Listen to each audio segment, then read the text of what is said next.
Greetings to those of you who tune in via YouTube. It's nice to have you listening or watching.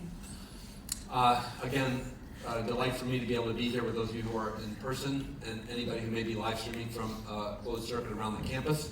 We do have seats here still, plenty of room for those who would like to come down in person. Great to have you here. When I began my recovery, which goes back a long time ago, I'm so grateful.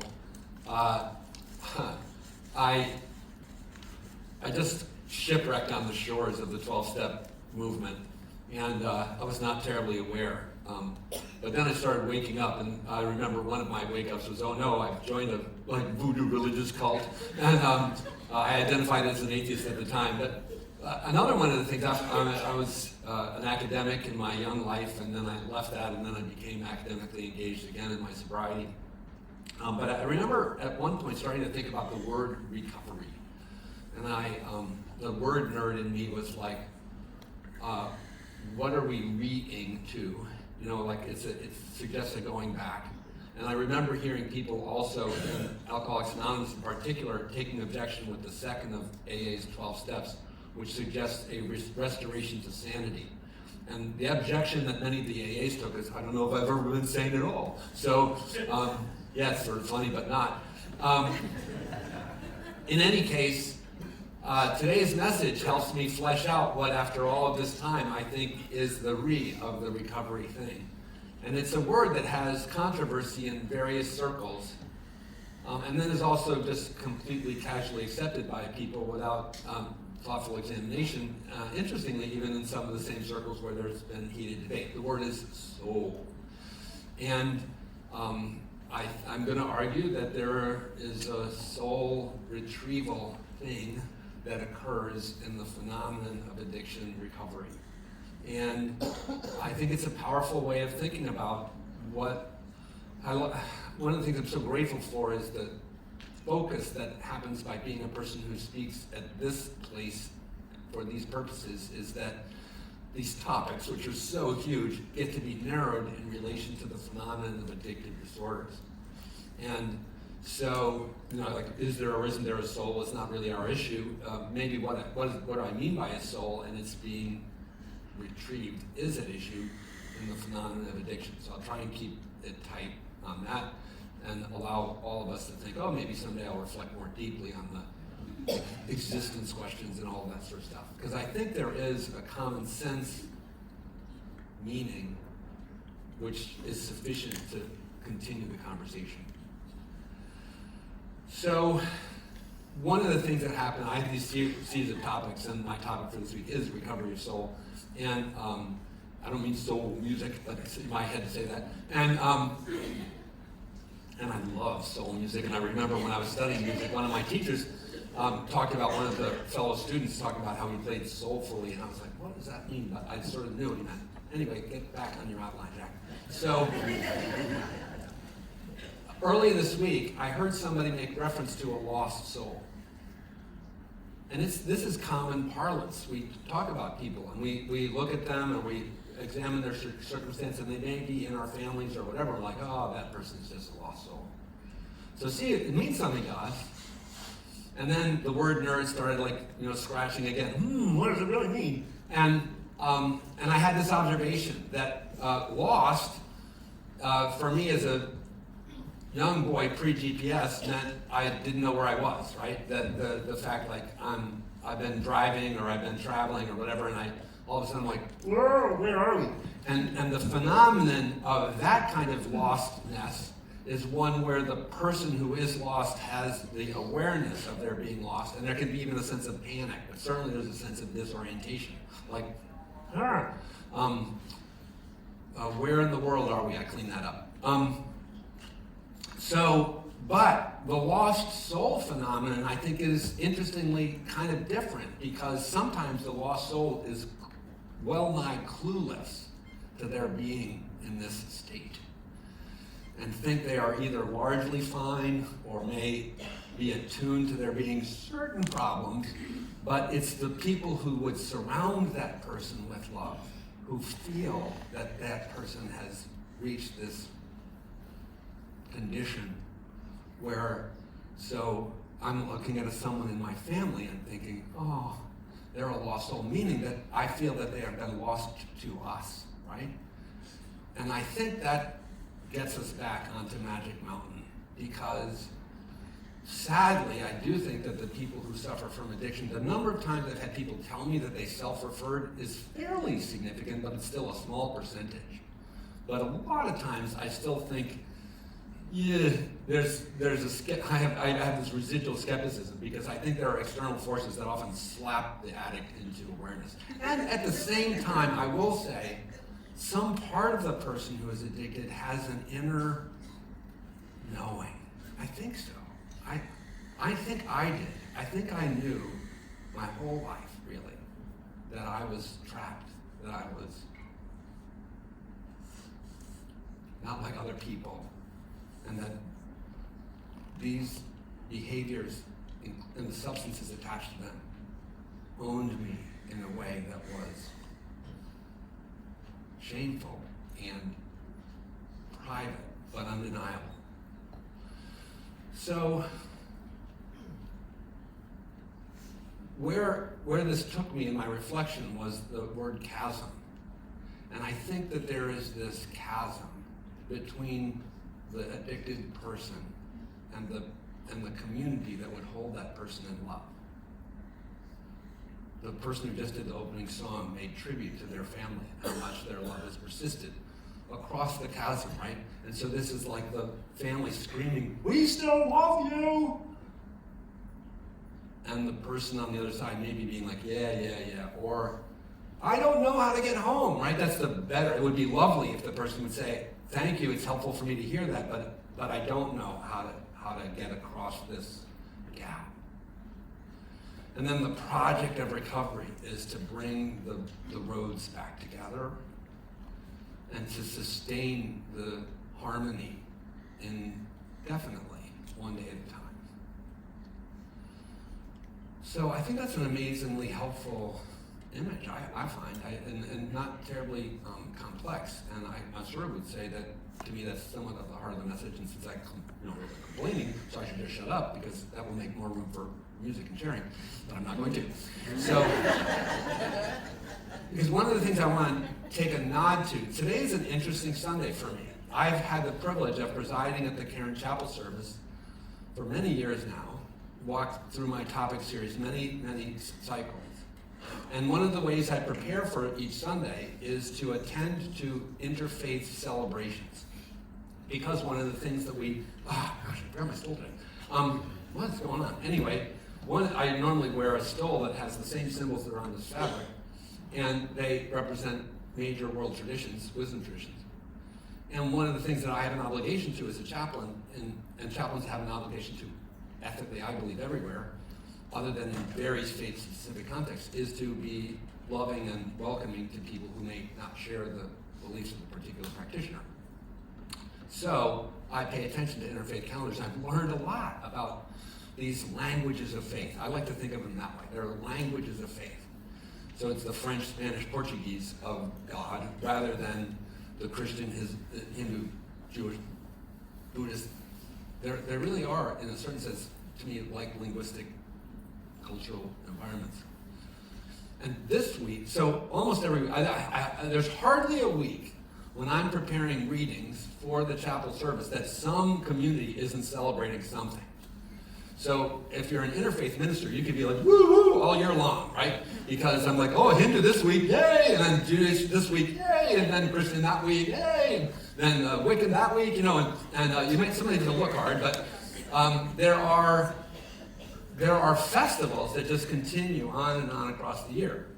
That said, this particular Sunday, what I found fascinating was that there are 4 major festivals that are, it's like one of those astrological alignment things. So I just want to shout them out, and then I'm going to tie back to the message theme, because they tie richly to it. And I don't think it's like, well, why would we have 4 festivals right now, and why would they tie back to these themes? It's because of the orbits of the planets and the fact that we just passed the spring equinox and that days are getting longer. I watched the moon set this morning on my drive-in. I don't know if anybody else saw it. It was just gorgeous. full moon like dropping, just was really profound. And then the sun coming up, you know, we just had daylight savings time switch. So what are the 4 festivals? Judaism marks, beginning last night at sunset and continuing until sunset this evening, a festival called Purim, P-U-R-I-M in English. Not terribly well known outside of Jewish circles, and not a great festival for addiction recovery circles in a certain sense, because the classic thing to do on Purim is to get drunk. And in fact, it's sadly really known for that. And so I have a couple of rabbis who talk to me about working with Jewish patients, and they have a midrash. That's a Jewish term for how you sort of interpret things in the moment. And the midrash for the addiction recovery community for Purim is getting high on life. And I like that. I like that idea. So for those of us who are going to celebrate Purim without alcohol, we can be celebrating sobriety because of the inebriation of the world and the crisp, clear reality that comes to us, sometimes very difficult, but it's and the backstory of Purim is kind of a good one too for addiction recovery, because it's the community that's been spared annihilation. That'll preach, right? Like, we are those people. We have been spared terrible futures. I think sometimes it's forgotten. I have trouble with the patients who are like, what, there's no swimming pool? And I'm like, really? Do you say that when you get in a cardiac arrest and you get to the hospital? Like, that's what this is, right? The gravitas here is life and death. And I think the loved ones are like, really? You're going to ask about swimming pool? Like, so anyway, Purim fits. Purim fits in the sense of a community that has been spared annihilation, and in the sense of a community that wants to celebrate the joy of living. L'chaim, the joy of living. We just do it without ethyl alcohol needing to be a part of the party. Second festival that is in play today, I'm trying to think of the order I want to do these in, but the one that pops in my mind is Ramadan. Ramadan is in its 3rd week, so it's narrowing its circle around to the Eid al-Fitr, which is the closing festival of the Ramadan month. And Ramadan is a New Year celebration for the Muslim communities. And it's a big deal. It's really interesting. I lived in Brooklyn for about a year, not too long ago, and I'm watching Jewish festivals in the Jewish neighborhood in Brooklyn was fascinating, but also so there are Starbucks and other things in these Muslim communities in Brooklyn that just have no customers from the beginning of Ramadan to the end of Ramadan. It's because the way Ramadan is observed partly is early morning breakfast before sunrise, and then evening communal meal, and then from sunrise to sunset, no consumption of anything, of a true fast. And you fast day after day after day. It's awesome and rich, and there are exceptions for people who, for medical emergencies, need to take on various kinds of nourishment. But otherwise, and the thing that I've learned is that to do Ramadan alone is not really to do Ramadan. Part of the integral nature of Ramadan is the breaking of the fast at night with your loved ones to celebrate this observance. And one of the reasons why I really like Ramadan in rehab is because I like to think of my recovery as a perpetual fast. I'm on a long-term alcohol fast. And people are like, what? But no, it really, and for the same purposes that fasting has in wisdom traditions, I see myself fasting from alcohol for sacred reasons and for solidarity with others in suffering.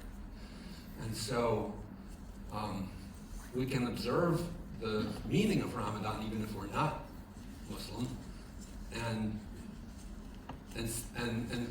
take some significance from it about what happens here, and to think of everybody who's got the wristband as beginning a fasting practice. That's what recovery is. Also, it's a fasting practice. Third one, Holi, H-O-L-I, is a Hindu festival. It's one of the great festivals of the Hindu year, and Hinduism is a hugely observed religion. It's just fairly opaque to most North Americans. But in India, India's going nuts right now, observing this extraordinarily colorful, exuberant festival. And it's a spring festival, so it has to do with the lengthening of day and the promise of spring and summer ahead, but also is a festival of the triumph of good over evil. And there too, I'm going to say, I don't like the shame sin side of the addiction moral narrative. I don't think it's very helpful. At the same time, I would say there's something dark about addiction. There's something cruel and awful about what happens to the person who's getting taken hostage. And it's not beyond me sometimes when I have a patient for whom I feel like I can use the language to say, this is the freaking devil, right? Because it has that texture and feel to me. And as we try to bridge the chasm, it feels like something tries to push it apart again. And I'm like, what is that? So today we're celebrating non-being annihilated, commencing the fast, and finding victory over evil. And then this is Palm Sunday for those who are, the majority of the observant faith community at Caron is somehow Christian or Catholic.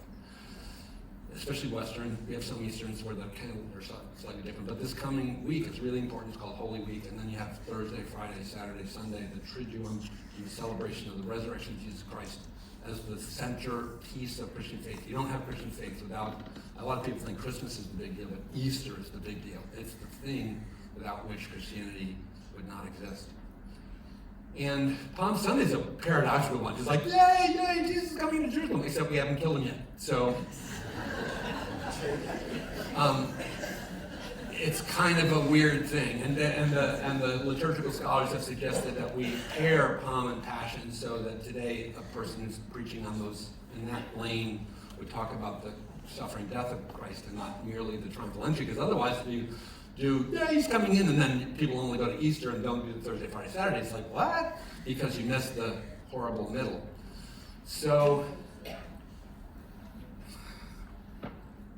but that dynamic of moving towards resurrection and moving through a dying is one of the most poignant ways, I think, of thinking about what happens here. This is a place where an old life is put to rest and a new life begins. And I almost think for the Christian, observant Christian, there's no, Christmas I can make work, but there's no better time to be in rehab than Lent into Easter. It just sings the right song of that set of ways of talking about faith. So how amazing is it that in these various communities of faith that go back thousands of years around the world, we would count millions and millions and millions of people under these various festival traditions, all right now are like, yes, yes, yes, because a chasm is being bridged. And you are here in alignment with this hope that a chasm can be bridged. And you may be sitting right next to people who are wishing you would come the bleep home, right? And the fear of it not happening is huge, but the reality of the possibility of it happening is worth shouting out and holding on to.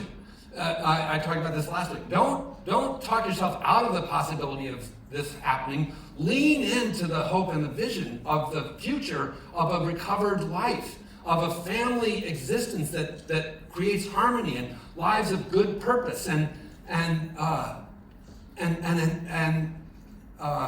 the triumph of good, all those themes that we heard in these various wisdom communities that have existed for thousands of years, coming to this point of focus, encourage us to see this as a moment of extreme significance in your life and in your life.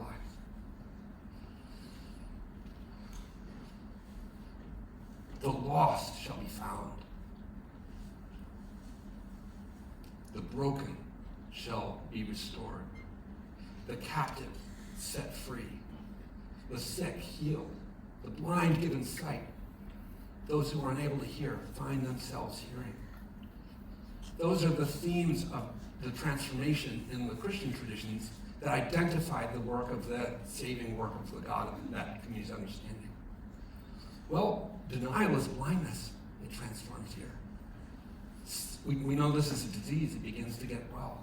All of that. I need to just shut up and think, yes, this is a time of celebration.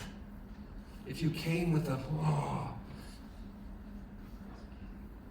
drink the cup.